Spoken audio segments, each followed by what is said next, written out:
Throws in the shotgun, fake handoff, and he's brought down in the backfield. A big fourth down stop for the Seagulls on the fumble by Yarrows.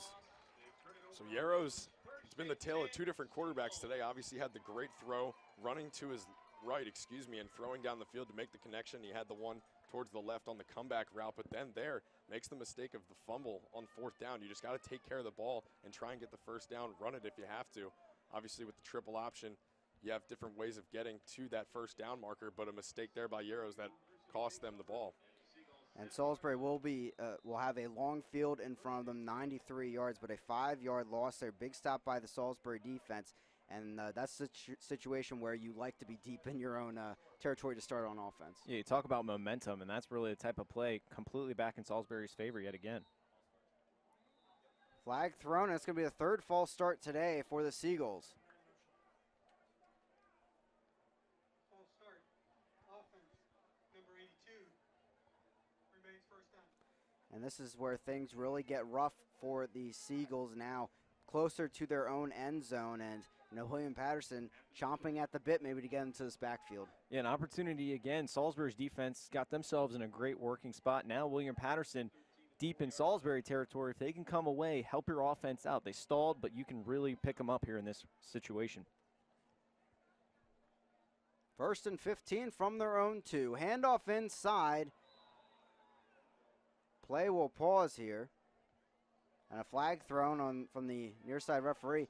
And a 4th false start on the day for Salisbury. And, this has to be frustrating for the Salisbury coaching staff. Absolutely. Last time we saw the Seagulls this deep into their end zone, it ended up in the interception, which led to the William Patterson touchdown. So something to look at here. Brandon Lewis to command the offensive line, get the offense into a rhythm, and hopefully get away from their own end zone. This is not something you want to do. Maybe throw a bad pass that could end up in the hands of a William Patterson defender, but still first down. They have some room to work with.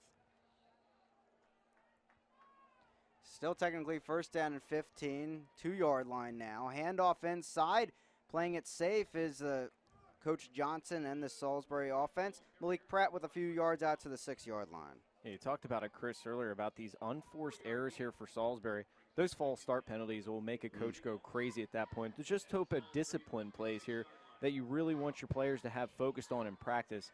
And those type of errors really kill you, especially when you're even as close in your own end zone as Salisbury is. Definitely. 8:16 remaining in this first half. Seagulls up 28-7 if you're just joining us. 2nd down and 11 here after they stopped William Patterson on downs.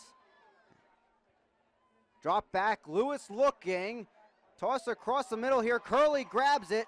Forward there, and he's going to have a first down here, down to about the 23-yard line. Great decision by Lewis. Looked for the check down on his right side, but saw Curley open over the middle and threw a strike to him for the first down. And there's that one blemish on the mark today, that interception that turned into a William Patterson touchdown. But overall, Lewis has done pretty well passing in this game. Yeah, Jack mentioned it a few times earlier, taking what the defense gives you. And that's what Lewis is doing. He's got one-on-one man coverage in that regard. Saw Curley rolling right out, get it to the open man, and then those yards after the catch is really what helps Salisbury out. Handoff inside. Dondre Dennis stretching forward. And it's going to be a 3-yard gain for the senior superback. Curley may be a slot back here for Salisbury over the years, but he was the Salisbury leading receiver last season, has over 1,300 all-purpose yards in his career. So always one player to watch come out of the backfield on maybe a wheel route, get open like that. Yeah, definitely. You never know who's going to be the person to get the ball, and Curley is one you always have to key in here, especially that linebacking core for William Patterson. That's what it's all about, they say. But for those of us who are Flag Division thrown, III probably student an athletes, offsides call it's more than coming. that. Dondre Dennis up right to the first down marker. They'll probably give it to him, but we'll see who the flag was thrown on. Looked like maybe a William Patterson defensive lineman across the line of scrimmage there.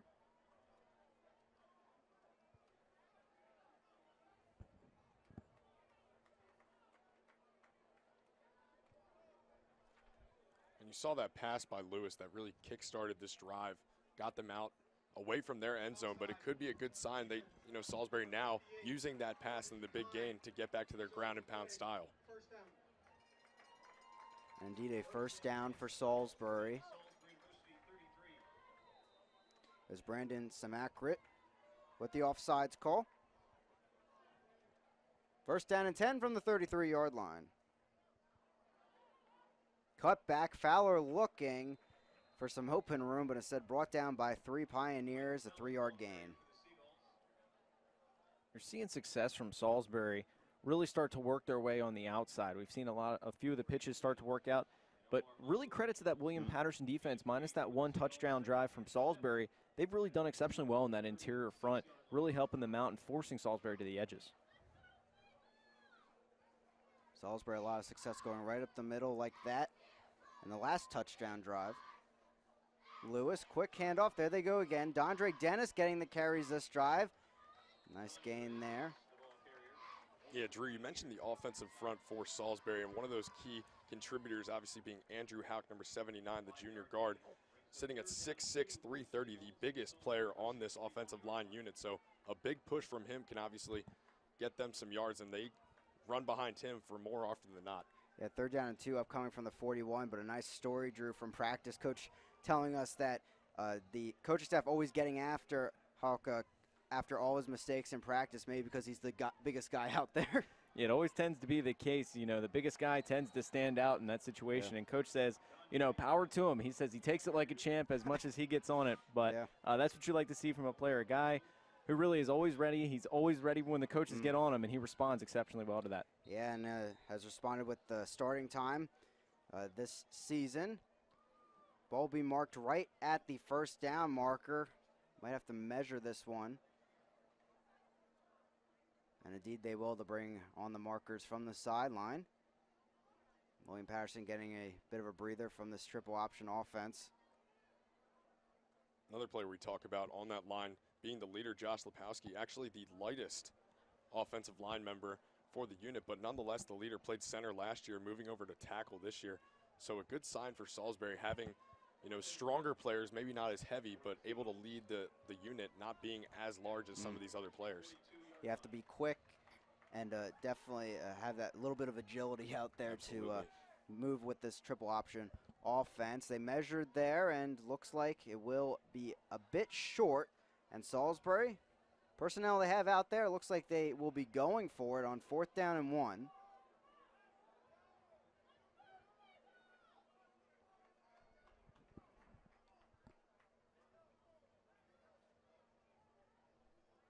.5:20 remaining here in the first half. 28-7 Seagulls. 4th down and 1 from the 43-yard line. Make that 4th down in inches. Lewis, quick handoff. Actually, yeah, it was a handoff. Faked me out. Bratt downfield across the 50, and surely he has that 1st down. He's into William Patterson territory at the 49-yard line. You would think that William Patterson would actually feature more of a 5-man line there, being 4th and inches, but nonetheless they go to a 4-man slot and allow the run to just go right through the middle and a gain of 10 yards. Sometimes on those 4th down plays, those are when you make the biggest gains because you can find bigger holes in the defense. Now 1st down and 10 from the William Patterson 49. Seagulls look to add some more points to the scoreboard. Lewis will keep this one, tuck it close to his chest, and charge forward for a good gain down there, about 7 yards. It's pretty interesting. You saw there Lewis could have gotten brought down by Faulkner, but Faulkner was too busy trying to go for the strip there. So Lewis able to pick up an extra 2 or 3 yards on that play. So William Patterson had already shown they're looking for the turnover and trying to create one again on Lewis. Well, after Salisbury had 3 fumbles against Albright, certainly they should be. Lewis, quick word with Pratt there behind him. 3:57 remaining here in this first half. Hands it off. Pratt inside. Finds a little bit of room and just enough for that 1st down across the 38-yard line in Pioneer territory. Drew, you mentioned it earlier. The thing with the triple option is you have so many options. There, you know, you have the pitch, you have the double man wide, and then you have the inside run. And featuring that there with the super back for Salisbury is a big key component to why they can gain 4 or 5 yards on every single play and be so successful on the offensive side of the ball. 3:30 left here in the first half. 1st down and 10 from the 38. Handoff to Pratt, finding some room, dragging maybe a defender there, and he's out for about a 6 or 7 yard gain. This type of running just right up the middle, really starting to tire out William Patterson at this point. Salisbury just completely in control of this one, and Pioneers just trying to hang on and try to see if they can shut Salisbury out before the half. Yeah, and we talked about time of possession, how important it is, how much Salisbury likes to eat the clock, but also that's the amount of time you keep the defense out there facing you. Yeah, it really forces them, and again, getting tired, and now it really helps out that triple option. Pitch out, they're trying bit of an end around here, and Hammond brought down in the backfield. There's our player to watch. Mahmoud gets back there, and a big stop for the Pioneers. That's an absolutely huge tackle there from Mahmoud. There was so much open field. If that was just one more tackle, but Mahmoud, great job staying with the play, not being fooled on the double pitch, and stays through in a great tackle. 8 tackles for loss a season ago. He can really get into the backfield, and once he was there, saw Hammond right in front of him. It'll be 3rd down and 12 from the 40 for these Seagulls.